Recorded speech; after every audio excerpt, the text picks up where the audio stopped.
یہ جو مہر فاطمی ہوتا ہے 500 درہم ہوتا ہے، تقریباً 6000 ریال، آپ روپوں کا حساب کر لیں تو حضرت عثمان غنی رضی اللہ عنہ نے 35,000 درہم اس کو دیے اور ایگریمنٹ کر لیا کہ ایک دن میں پانی بھروں گا، ایک دن تم پانی بھرنا۔ جب حضرت عثمان رضی اللہ عنہ کی باری ہوتی تو وہ فری میں پانی دیا کرتے تھے، جب وہ آدمی پانی بھرتا تو وہ پیسے سے بیچا کرتا تھا، ظاہری بات ہے فری میں مل رہا تو پیسے سے کون خریدے گا، سب حضرت عثمان رضی اللہ عنہ سے پانی لیا کرتے تھے۔ تو اس آدمی نے وہ ایگریمنٹ کینسل کر دیا کہ اس میں تو میرا نقصان ہے، پھر حضرت عثمان رضی اللہ عنہ نے 8,000 درہم اس کو اور دیے، ٹوٹل 43,000 درہم، 43,000 درہم، اور پورا کنواں اس سے خرید لیا اور مسلمانوں کے لیے وقف کر دیا۔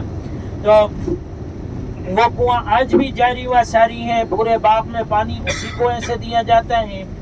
البتہ وہ کنواں باغ کے اندر ہے، باغ ابھی بند ہے، ابھی کام چل رہا ہے، اس کو بند کیا ہوا ہے۔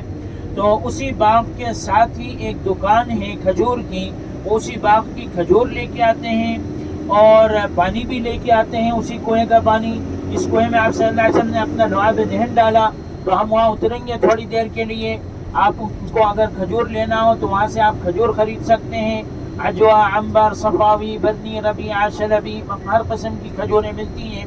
لیکن سکری اور مبروم مدینہ کی نہیں ہے، سکری 500 کلومیٹر دور سے آتی ہے، بہت اچھی ہوتی ہے، مزے میں افطار میں دیتے ہیں، اور مبروم جو ہے 350 کلومیٹر دور العلا سے آتی ہیں۔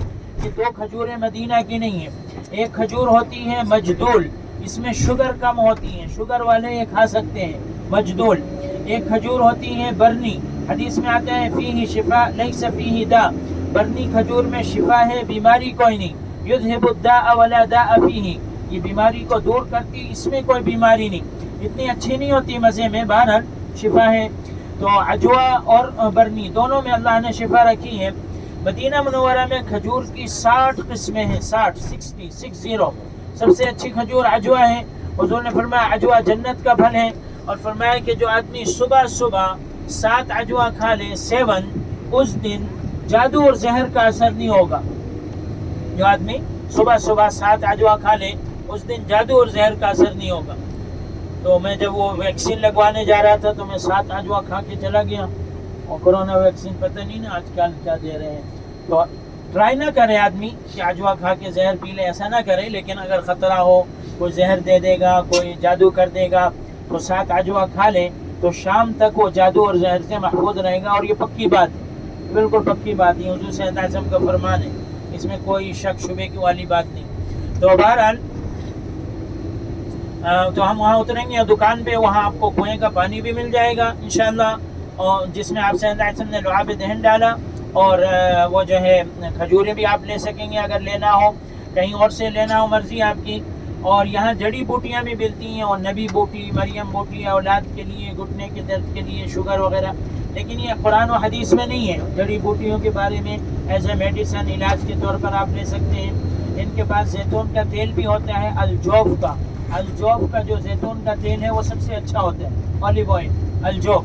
باقی اور بھی تیل ہوتے ہیں، اسپین وغیرہ کا، اٹلی کا ہوتا ہے، وہ اتنا اچھا نہیں ہوتا، سب سے اچھا جو زیتون کا تیل ہے وہ الجوف والا ہوتا ہے۔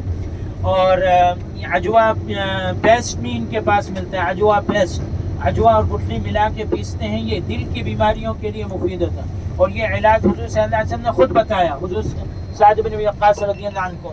یہ دیکھیں، یہ ہے حضرت عثمان غنی رضی اللہ عنہ کا باغ، تقریباً 1000 درخت ہیں اس میں، 1000 درخت، اور یہ ابھی باؤنڈری لگائی ہے، ابھی کام چل رہا ہے، ہو سکتا ہے کچھ دن کے بعد یہ کھول دیں، اور کنواں اسی کے اندر ہے، وہ جو کنواں ہے حضرت عثمان غنی رضی اللہ عنہ کا، اور پورے باغ میں پانی اسی کنویں سے دیا جاتا ہے۔ یہ کافی بڑا باغ ہے، ابھی کام چل رہا ہے، اور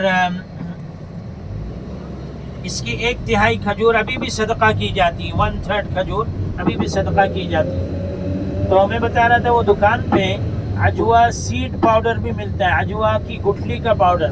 اچھا، بغیر گٹھلی کے بھی کھجور یہاں ملتی ہے، لیکن میں آپ کو بتا دوں یہ کوئی فضیلت والی کھجور نہیں ہے، ہاں، یہ بعض لوگوں نے اس کو، ہمارے لوگوں نے اس کو بڑھا دیا ہے۔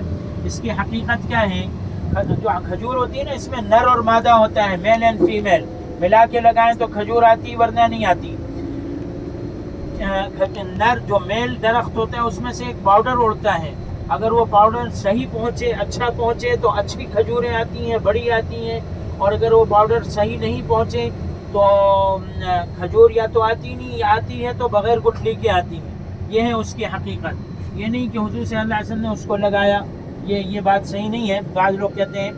تو ہم یہاں اتریں گے انشاءاللہ. جو بھی لینا ہو کھجوریں وغیرہ آپ لے سکتے ہیں. بس یہ کہ وہ لمبا والا استخارہ نہ کریں. چھوٹا استخارہ آپ کو بتا دینا. ایک منٹ، چھوٹا والا استخارہ آپ کو میں بتا دیتا ہوں. میرے ساتھ آپ وہ دعا پڑھ لیں استخارے کی. اللہم خر لی واختر لی. ہاں، یہ ایمرجنسی استخارہ کہلاتا ہے. آپ سمجھیں، ایمرجنسی استخارہ. یہ استخارہ کہیں بھی کر سکتے ہیں. اس دعا کا کیا مطلب ہے کہ اللہ مجھے اچھی چیز دلا دے. اچھی، آپ کو کہیں ڈاؤٹ ہے، تذبذب ہے، سمجھ میں نہیں آ رہا، لے نہیں لیں، اللہم خر لی واختر لی پڑھ لیں تو انشاءاللہ اچھی چیز آپ کو مل جائے گی. تو یہاں ہم رکیں گے. یہ دکان ہے اور یہ دکان کے باہر ہی وہ کولر رکھا ہے، اس میں کنویں کا بھی پانی. آئیے، آ جائیں پلیز.